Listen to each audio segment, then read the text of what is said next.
ओला electric का IPO आ रहा है और ये एक कहते हैं ना one of the most avoided IPO for 2024। काफी लोग ये आईपीओ की राह देख रहे थे और ओला भी काफी टाइम से इसके लिए पीछे पड़े थे कि कहीं ना कहीं उनका आईपीओ आ जाए। तो फाइनली आ रहा है। चले तो हम लोग बात करते हैं डिटेल में क्या आपको ये आईपीओ में निवेश करना चाहिए। I am going to tell you at the end कि सब्सक्राइब करना चाहिए या नहीं करना चाहिए और पूरे प्रोज एंड कॉन्स के साथ बताऊंगा कि क्या है इस कंपनी में जिससे आप निवेश करें, क्योंकि eight the end of the day कुछ कुछ प्रॉब्लम्स भी है वो हम देखेंगे और बहुत सारे पॉजिटिव्स भी है।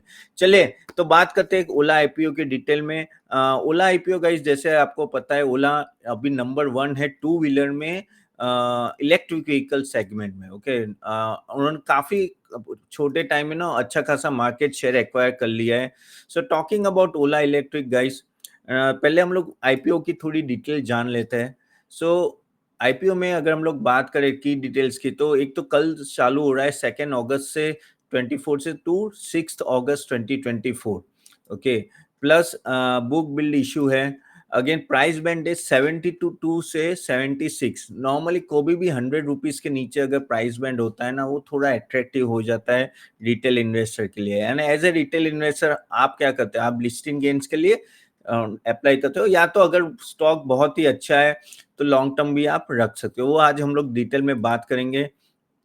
Price value of course 10 rupees per share, lot size 195 rupees का है overall and total issue almost you can say that 145 crore का हो रहा है। ओके सो अच्छा खासा बड़ा इशू है तो चांसेस बहुत है कि आपके नो इशू लग जाए अगर आप अप्लाई करते हो। लेकिन क्या आपको अप्लाई करना चाहिए वो हम लोग थोड़े डिटेल में बात करते हैं।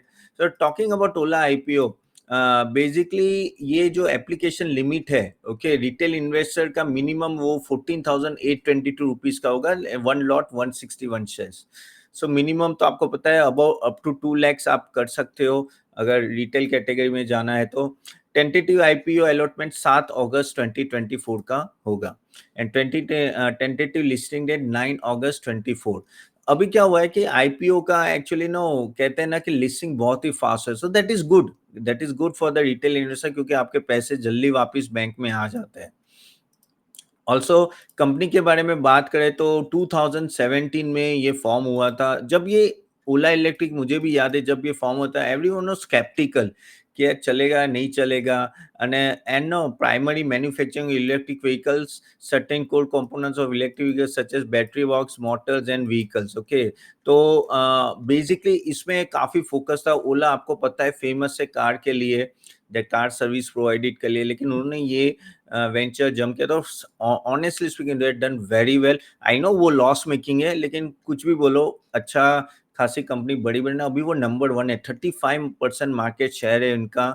सिमिलरली अगर हम लोग अगस्त 21 से बात करें कंपनी ने कुछ नए प्रोडक्ट्स लॉन्च किए and almost announced for. So Ola S1 Pro first EV model was delivered in 2021. Okay, followed by Ola S1, Ola S1 Air, okay Ola S1X, Ola S1XX X plus sorry. So उनके बाद में किए तो ये सब ने ये जो मॉडल्स है ना बहुत अच्छे चले हैं ओवर द टाइम। अगेन वो न्यू ईवी मॉडल्स भी अनाउंस किए मोटरसाइकिल में, diamond head, adventure, roadster and cruiser. So ये कुछ नए मॉडल्स भी वो अनाउंस कर दिए ऑलरेडी कंपनी ने। जब हम लोग बात करते हैं कि ये ओला जो भी यूटिलाइजेशन यानी 6,000 करोड़ और जो मिलेंगे वो कहाँ यूज होने वाले हैं। So they are going to plan for a 12,300 crore rupees to allocate, okay, sorry, 1,230 crore rupees net proceed of that to expand capacity of the battery cell manufacturing facility Ola Gigafactory from 5 gigawatt to 6.4 gigawatt। See already बहुत सारे private equity player already इसमें enter हो चुके हैं। अब ये जो IPO आ रहा है एक तरह से विंडो ओपन हो जाती है प्राइवेट इक्विटी प्लेयर्स को बाहर निकले। अच्छा गाइस बिफोर आई गो, काफी लोग के क्वेश्चन यानी बहुत लोग कहते हैं कि आपका वीडियो बहुत लंबा होता है, 25-30 मिनट का होता है। गाइस तो आप एक काम कर सकते हैं 1.5x से ये वीडियो देख सकते हो। आप सेटिंग में जाओ, वहां स्पीड का होगा ऑप्शन, वहां 1.5x कर दो तो 1.5x स्पीड में करोगे तो जल्दी खत्म हो जाएगा वीडियो। तो उस तरह से आप देख सकते हो। मुझे ऐसे ही याद है क्योंकि काफी लोग हर रोज हमारे वीडियो आते हैं, काफी लोग बोलते हैं कि सर आपके वीडियो बहुत लंबे होते हैं। चल लेकिन क्या करें, हम लोग को भी थोड़ा डिटेल में आपको डिस्कस है, इसलिए हम लोग डिटेल में वीडियो बनाते हैं। सो ये जो प्रोसीडिंग्स है वो ओला गीगा फैक्ट्री के पीछे यूज होने वाला है, ठीक है, almost 1200 crore rupees. Okay, similarly देखो, battery one of the most important component. अगर आप बोलो कि सबसे महंगा पार्ट क्या है व्हीकल का, वो बैटरी है। अगर बैटरी अच्छी है तो व्हीकल चले, नहीं तो खत्म, खेल खत्म, पैसा हजम, ऐसी बात है। इसलिए बैटरी पे तो हमेशा कंसंट्रेशन रहेगा ही। Again companies aims to achieve is enhance capacity by April 2025। So April 25 से ये ऑलरेडी एक्चुअली हो चुका है, ऑलरेडी काफी एनहांस हो चुका है इन लोगों की, लेकिन और अप्रैल 25 से काफी कैपेसिटी एनहांस होने वाली है। Additionally Ola electric to use 8 billion यानी 800 करोड़ रुपए वो बेसिकली लोन्स को रीपे करने में लगेंगे, क्योंकि उन्होंने ऑफ कोर्स उनके पास लोन है। It's a loss making company at the end of the day. Again company will invest 1600 crore rupees into research and development. R and D बहुत ही इंपॉर्टेंट रोल प्ले करता है। आर&डी का खर्चा बहुत बड़ा होता है, मैं आपको ग्राफिकली भी बताऊंगा। और पता नहीं होता कि आर&डी सही में यूज होगा कि नहीं होगा। जैसे आप गूगल की बात करो तो गूगल भी गूगल जो कार है उसके लिए जो ऑटोमेटेड कार है उसमें कितना खर्चा, बाद में उन्होंने शटर कर दिया। तो आर&डी का पता नहीं होता है कितना खर्चा करोगे, क्या वो यूजफुल होगा कि नहीं। Again Ola crosses 50 billion revenue mark already cross कर चुके हैं। तो उनका फाइनेंशियल स्नैपशॉट अगर हम लोग देखते हैं, तो अगर आप देखिए रेवेन्यू 22 में 4.6 बिलियन थी, यानी 460 करोड़ थी, टू 27.8 बिलियन, देन 52.4। और जब हम नेट प्रॉफिट की बात करें तो 7.8 बिलियन माइनस 14.7, 23 इन मार्च 24 में माइनस 15.8। तो ये एक साल बाय साल लॉस मेकिंग कंपनी, तो ये तो आपको ध्यान में रखना पड़ेगा। ओवर द टाइम ये लॉस मेकिंग क्यों है, क्योंकि इनका काफी आर&डी में पैसे जाते हैं। अगेन इलेक्ट्रिक व्हीकल एक ऐसा सेगमेंट है जो अभी इतना ऊपर आया है, लेकिन धीरे धीरे ऊपर आ रहा है। लेकिन जितना भी यूजर्स ने बोला है कि ओला के स्कूटर जो भी यूज करे they are very much happy, that's why it is in number 1 position. Okay, तो एक लॉस मेकिंग कंपनी है। पहले इसका वैल्यूएशन काफी आया था, वो एक्चुअली ये आईपीओ में ना वैल्यूएशन काफी कम हो चुका है already. How does Ola Electric stack up against the peers? तो पीएस कंपैरिजन अगर हम लोग करते हैं, उनके जो पीएस है टीवीएस मोटर, आइशर और बजाज मोटर, तो आप देख सकते हो कि रेवेन्यू फ्रॉम ऑपरेशन 26.3, लेकिन टीवीएस मोटर का काफी हाई है, आइशर का भी काफी हाई है, बजाज ऑटो। अब ये सब एस्टेब्लिश प्लेयर्स है और इनके ऑल सब अदर्स भी प्रोडक्ट्स है, इलेक्ट्रिकल के जगह भी उनके नॉर्मल प्रोडक्ट्स भी है। इसके वजह से उनका टर्नओवर ज्यादा है, जबकि ओला इलेक्ट्रिक सिर्फ स्कूटर्स बनाने में ही लगे हुए और इनका ही बेसिकली माइनस में ईपीएस है। तो फाइनेंशियली तो हम देखो तो ऑफ कोर्स काफी वीक कंडीशन है ओला इलेक्ट्रिक की। अगेन फंडिंग कितना लिया है कंपेयर टू अदर जो इलेक्ट्रिक व्हीकल है, तो सबसे ज्यादा फंडिंग अगर हम लोग बात करें तो ओला इलेक्ट्रिक ने लिया ऑलमोस्ट $1 बिलियन। ओके, बाद में गोगोरो ने किया है, एथर ने किया है, एम्प्री ने किया है, तो बाकी सब है, लेकिन सबसे बड़ा कह सकते हैं सेकंड जो है उनसे डबल बेसिकली पैसे उठाए हैं ओला इलेक्ट्रिक। इसलिए बोल रहे हैं कि डेट ज्यादा है, वो उसमें से काफी हद तक वो रीपे भी करना चाहते हैं ये आईपीओ के द्वारा। अगेन हम लोग जब स्टेकअप की बात करते हैं, सो बेसिकली आप देख सकते हो कि मार्केट कैप ओला इलेक्ट्रिक का यहाँ है और बाकी सब of course Bajaj Auto, Hero Honda, no actually comparison नहीं है, बट जस्ट आपको पता चलना चाहिए कि उनके कॉम्पिटिटर्स कौन है। काफी बड़े बड़े कॉम्पिटिटर्स है और वो भी इलेक्ट्रिक व्हीकल में काफी आगे जा रहे हैं, फास्ट जा रहे हैं, लेकिन ऑफ कोर्स ओला अभी लीडिंग पोजीशन में है। सिमिलरली जब हम बात करते हैं कि उनका जो मार्केट कैप है, मार्केट कैप ऑलमोस्ट ओला इलेक्ट्रिक का 33,500 करोड़ है। ओके, बाकी के ऑलमोस्ट 1 लाख करोड़ के ऊपर है। बाकी टीवीएस देख लो, आइशर, बजाज ऑटो, सब में रेवेन्यू थोड़ा कम है। डिलीवरीज उनकी सबसे ज्यादा इलेक्ट्रिक व्हीकल में, ग्रॉस मार्जिन 16.4 है, which is also lowest against the competitors. EBITDA margin भी माइनस में है, which is lowest against the competitors. And ईडब्ल्यू मार्केट से जैसे मैं बोला ऑलमोस्ट 35% है। सेकेंड लार्जेस्ट है वो टीवीएस मोटर का है 19.3%। ओके, बजाज ऑटो का 11 है और हीरो मोटर कप का 1.9 है। The one of the most एक इम्पोर्टेंट पॉइंट वही आ रहा है कि इनका मार्केट शेयर बढ़ा है, और अगर ये मार्केट शेयर आगे जाके 40-45 भी होता है और अगर वो लोग कॉस्ट अपने कम कर सकेंगे और प्रॉफिट मेकिंग होते हैं, तो बस तो बल्ले-बल्ले ओला इलेक्ट्रिक की, लेकिन वो होता है कि नहीं वो देखना पड़ेगा।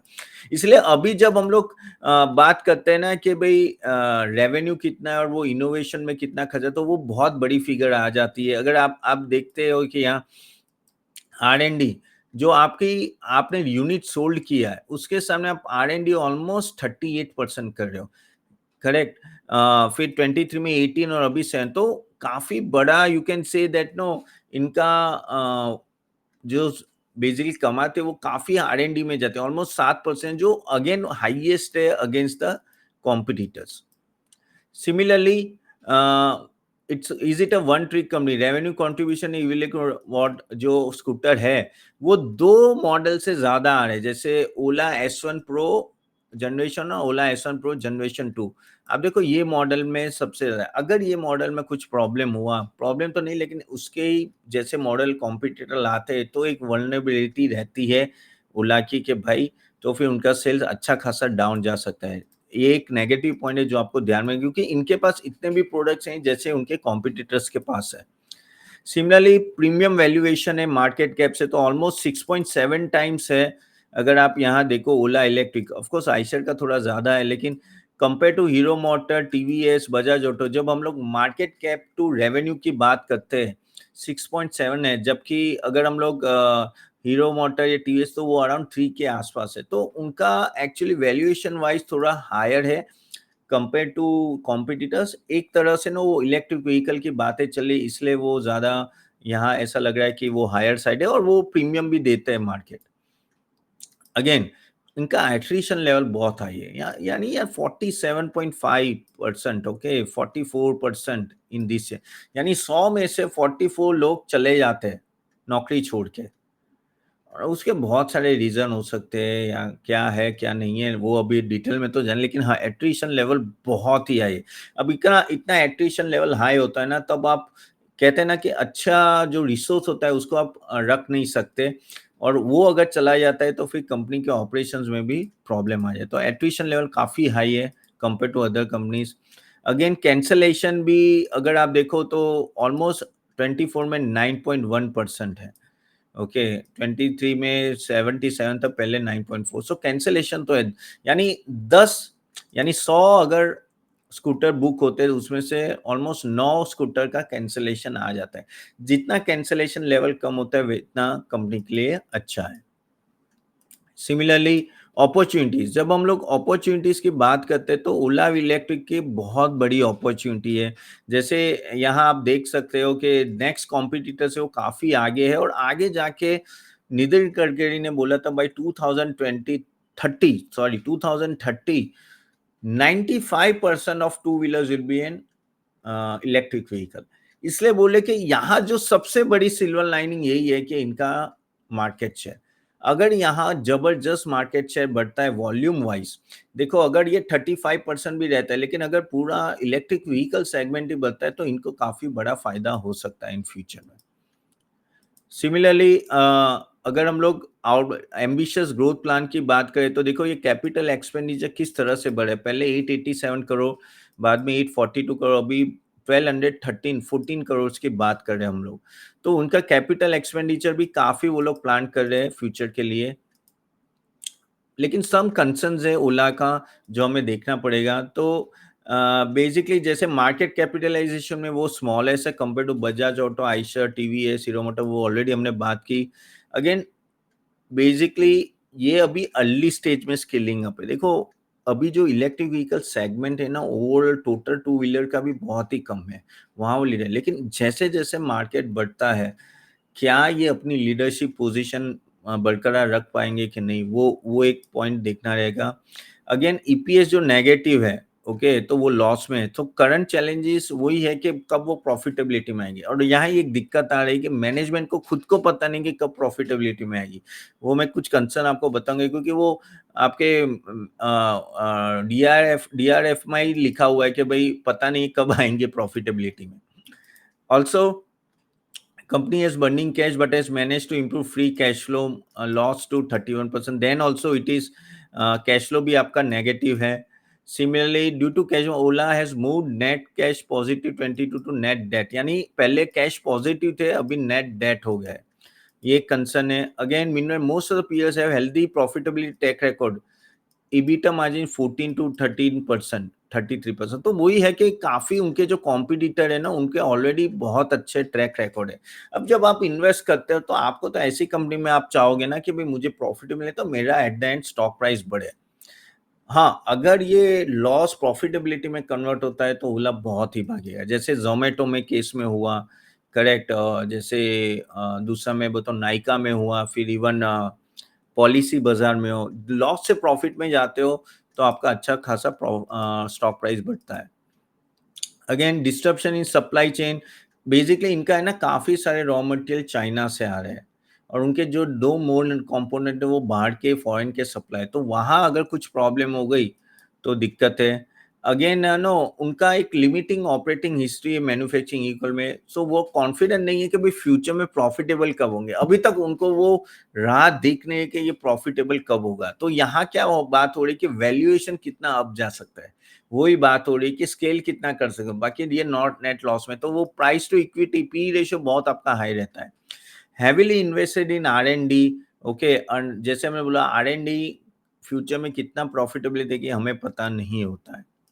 Also company is ineligible for government incentive then the price, यानी कंपनी देखो अभी जो फोकस है कंपनी का वो काफी डिपेंडेंट होता है गवर्नमेंट शॉप से। ओके, गवर्नमेंट ने बहुत इनिशिएट इंसेंटिव्स दी है इलेक्ट्रिक व्हीकल को। जिस दिन अगर गवर्नमेंट ये इंसेंटिव हटाती है तो बहुत प्रॉब्लम हो जाएगी ओला के लिए। अगेन चाइना से जो आ रहा है रॉ मटेरियल, वहां अगर डिस्टर्बेंस हो रहा है, कुछ भी rules regulation, Indian government China government के बीच में कुछ भी प्रॉब्लम होती है तो इनको इम्पैक्ट आ सकता है। Again company does not have own the trademark for the brand. अब ये कुछ नया पॉइंट है कि ओला का भाई ये जो ट्रेडमार्क था अभी वो ट्रेडमार्क नहीं किया है उन्होंने अभी ओला का, तो कोई भी यूज कर सकता है। ऑल्सो अभी अगर आपने रिसेंट देखा हो तो मेक माई इंडिया ने लॉ सूट फाइल कर दिया ओला के ऊपर। 2 दिन पहले की बात है कि उन्होंने जब उन्होंने अपना मैप्स ओला को दिए थे, बाद में उन्होंने वो कॉन्ट्रैक्ट डिसकंटिन्यू, अब वो खुद बनाने लगे और उसमें वो कहते हैं कि रिवर्स इंजीनियरिंग से वो मैप बनाए। तो अभी वो तो लॉ सूट है, अभी उसका पता नहीं क्या होगा, लेकिन हाँ ये चीज भी देखनी रहेगी। Again if the future of two wheeler industry is to be electric, Ola has a head over, यानी अभी टेम्पररी तो यहाँ दिख रहा है कि ओला बहुत आगे कंपेयर टू कॉम्पिटिटर्स। ऑलमोस्ट 33,30,000 की उन्होंने डिलीवरी की है फाइनेंशियल 24 में। मार्केट शेयर 35% है। सो वो कह सकते हैं सभी का कंबाइन होकर उतना मार्केट शेयर है। Again company will have a benefit with the growing EV demand. तो ये सबसे बड़ा पॉइंट है कि भाई जो डिमांड बढ़ने वाली है आगे जाके, उसके वजह से उनको फायदा हो सकता है। गवर्नमेंट ने काफी स्कीम जो इंट्रोड्यूस किए to booster EV ecosystem including enhancing storage and charging infrastructure, से उनको बेनिफिट हो रहा है। अगेन गवर्नमेंट ने खुद का एलोकेशन जो PLI स्कीम में 35 बिलियन कर दिया है फॉर 25, जो पहले 4.8 बिलियन था। और वो चाहते कि इलेक्ट्रिक व्हीकल की तरफ पुश हो, क्योंकि एट द एंड हमारा जो कहते हैं ना नीड है on oil and all that should go down over the years, क्योंकि we have to import 90% of our oil from outside, और यही फोकस है वो इलेक्ट्रिक में कर रहे हैं। ऑल्सो उन्होंने allocate for advance chemistry cells ECC और बैटरी स्टोरेज के लिए उन्होंने 120 मिलियन से 2.5 बिलियन कर दिया है this year. So that is also very very big jump. Again state government also offering initiatives to encourage और एडॉप्शन ऑफ इलेक्ट्रिक व्हीकल्स। काफी सारे स्टेट सब ये कर रहे हैं in order to mitigate pollution levels and vehicular emissions. तो काफी स्टेट, जैसे दिल्ली की बात करें, दिल्ली में अगर आपके पास पैसा है ना, बेटर इलेक्ट्रिक व्हीकल में जाओ। कभी ना कभी उनके रूल्स आ जाएंगे, भाई ये डीजल वाले आप यूज नहीं कर सकते, पेट्रोल वाले व्हीकल यूज नहीं कर सकते, तो वहाँ इलेक्ट्रिक व्हीकल आपके लिए अच्छा ऑप्शन होता है। सिमिलरली बाइक्स और स्कूटर्स की बारे में भी बात करें, again electric vehicle is segment is hotter then ever. Okay, तो इसमें सबसे ज्यादा इलेक्ट्रिक स्कूटर का ही हाथ है। क्यों हाथ बढ़ा है? एज सिंपल एज दैट, क्योंकि ये सस्ते में आ जाता है ना, उसमें इतना आपको खर्चा नहीं करना पड़ता। लेकिन जब आप गाड़ी लेने जाते हो भाई साहब, यू हैव टू पे अ लॉट। तो ये चीज आपको ध्यान में रखनी है जब हम लोग बात करते हैं इलेक्ट्रिक व्हीकल की। ओवरऑल अगर हम लोग ओला की, मैंने ये पूरा डिटेल में इसलिए डिस्कशन किया कि आपको पता चले क्या प्रोज एंड कॉन्स। अगर मैं सब कुछ देखूं तो कुछ पॉइंट जो यहाँ नजर में आते हैं वो एक तो ये लॉस मेकिंग है। ठीक है, R&D में अच्छा खासा खर्चा हो रहा है। और नो ओवरऑल उनको ही पता नहीं कि प्रॉफिटेबिलिटी में कब आएगी, तो एक बड़ा नेगेटिव पॉइंट वहाँ आ जाता है। ओके, आगे जाके किस तरह से स्केल अप करेंगे तो वो थोड़े क्वेश्चन मार्क्स है इनमें, क्योंकि बहुत बड़े-बड़े एस्टेब्लिश प्लेयर है जैसे टीवीएस, हीरो होंडा और नो आइशर, वो सब बैठे हुए, आइशर नहीं, बजाज ऑटो बैठे हुए यहाँ मार्केट शेयर एक्वायर करने के लिए। एक पॉजिटिव है कि इलेक्ट्रिक व्हीकल सेगमेंट बहुत बढ़ने वाला है, ठीक है, यहाँ से। तो ये स्टॉक कब चलेगा? जब वो प्रॉफिटेबिलिटी की तरफ जाएगा। अब एक बात मैं बता दूँ, अगर ये प्रॉफिटेबिलिटी हो गई इनकी, ये स्टॉक बहुत भागेगा। लेकिन वो रिस्क आपको लेना है कि नहीं लेना है, वो आपको देखना है।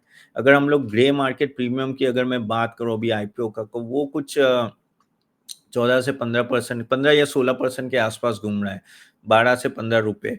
तो इतना बड़ा ग्रे मार्केट प्रीमियम नहीं है। ऐसा नहीं है कि बहुत सारे प्रॉफिटेबल स्टॉक्स अवेलेबल है, जो अच्छा रिटर्न दे सकते हैं। यानी 15-20% के रिटर्न के लिए आप आईपीओ में क्यों रिस्क लेना चाहिए अगर नीचे चले? लेकिन हाँ, अगर आप रिस्क टेकर और आप सोचते हो कि नहीं भई मुझे लंबा सोचना है, मुझे मुझे विश्वास है कि ओला आगे जाके प्रॉफिटेबल होगा, it will be number 1 in electric, then you can bet on this. वही एक कॉन्टेक्स्ट होगा ये स्टॉक, ये आईपीओ में इन्वेस्ट करने के लिए। आपको लंबे समय के लिए सोचना पड़ेगा, ना कि शॉर्ट टर्म। आज एंकर बुक्स का होने वाला है सब्सक्रिप्शन, तो वहाँ से भी काफ़ी चीज़ें पता चलेगी हमें। लेकिन ओवर द मुझे तो ऐसा लग रहा है कि unless you are risk taker, तो ये स्टॉक में लिस्टिंग गेन्स 15-20% शायद हो, पता नहीं है। अभी आगे जाके किस तरह से सब्सक्रिप्शन होगा उससे पता चलेगा। लेकिन ज़्यादा मुझे लग नहीं रहा है। लेकिन हाँ, रिस्क टेक करो तो लंबा सोच के आपको इन्वेस्ट करना है, तो सब्सक्राइब करने में कोई दिक्कत नहीं है, लेकिन लंबा। Again I am repeating the same point for the long term. Short term में मुझे ऐसा नहीं लग रहा है कि कुछ सडनली यू टर्न आएगा। ठीक है? जैसे आपने ज़ोमैटो देखना, जैसे आपने पॉलिसी वगैरह देखा ना, सब लोग लॉस मेकिंग थे और 2-3 साल कैसे रहे, और बाद में अभी देखो ज़ोमैटो कहाँ है, कहाँ पॉलिसी बाज़ार है, कहाँ अपना नायका है। तो आप देख सकते हो कि किस तरह से रिवॉर्ड, तो this is what my opinion, so you understand your risk profile and then only invest. तो होप आपको ये वीडियो अच्छा लगा होगा गाइस। अगर अच्छा लगे, do like and share this video and do subscribe to our channel. And guys, what I will do, I know ये थोड़ा वीडियो लंबा हो गया है, लेकिन मैं थोड़े आपके क्वेश्चन आंसर ले लेता हूँ जो कल के आए थे, क्योंकि काफ़ी पेंडिंग हो जाते हैं, so let me take that. So Sunita Gupta बोले कि sir please discuss on date for Tata Steel. Tata Steel 100% will take one day. I had taken, पहले भी एक वीडियो बनाया था, लेकिन I am very much not too much in the, you can say that no, metal stocks, क्योंकि metal stocks काफी वो होते हैं, साइक्लिकल इन नेचर होते हैं। So that is why no, I'm not too much on that. So that is my point. But I'll try to make it that. Suzlon is a buy or and hold. अगर आपके पास है already, ये question पूछा नीश्वर 11313 ने, अगर आपके पास Suzlon stock already है, आप होल्ड कीजिए। स्कोप बहुत बड़ा है, मार्केट बहुत बड़ा है, Suzlon is taking all the right steps. Valuation बड़ा है, लेकिन देखो अर्निंग कैचअप होगी तो प्रॉब्लम नहीं दिख रहा है। Nisarga, very nice information, thank you. Paulina Mehta बोल रहे हैं कि sir let me know about Force Motor, Eicher Motors. Eicher Motors is okay, Force Motor I think there are better stocks available than Force Motor and Eicher Motor. Again, guys, I am a SEBI registered research analyst, so यहाँ जो भी मैं बोल रहा हूँ, this is just a suggestion and information. Don't think as a recommendation. So ये दोनों stocks में I think there are better stocks available in the market, वो आप देख सकते हो। I think other two wheeler जो मैंने ऑलरेडी आज डिस्कस किए, वो भी आप देख सकते हो। देन सुनील बोले कि yes sir, CG power maintain quality in every field. Yes, CG power ने किया, लेकिन वो ये वैल्यूएशन हाई है सुन लीजिए, तो वो चीज़ आपको ध्यान में रखनी पड़ेगी। देन यूजर बोले कि sir yes bank and Punjab PNB का फ्यूचर बताइए। यस बैंक का मैंने एक वीडियो बनाया था, आप वो देख सकते हो, और कुछ दिन पहले वीडियो मैंने बनाया था, तो वहां से आपको पता है। Punjab national bank I am not too much optimistic about. Swapnil Bole, request long-term analysis of Aventel and Bank of Maharashtra. I'll try to take it, but I'm not too positive on Bank of Maharashtra. Aventel मुझे थोड़ा देखना पड़ेगा. I'm not getting to it. Okay. चले Infibim के बारे में. Infibim we have to wait. User unless no कुछ उनका रिजल्ट इस क्वार्टर में देखते क्या आता है, फिर then you can take a decision. चलेगा इस, तो ये कुछ क्वेश्चंस थे मैंने जो पेंडिंग थे कल के। आपके भी कोई क्वेश्चंस है और आप कोई चाहते स्टॉक हमारे एंड से रिव्यू किए, तो please put it in the comment box, I will try to take it next time. So guys thank you very much and yes ये वीकेंड में हम लोग मास्टर क्लास करने वाले हैं, तो आपने अगर वो अटेंड नहीं किया, किस तरह से हम एनालिसिस करते हैं, how we provide these recommendations, link is given below. Do click that link and do join this session. It will be a very, very informative session. So see you then, guys. I'll see you soon next time.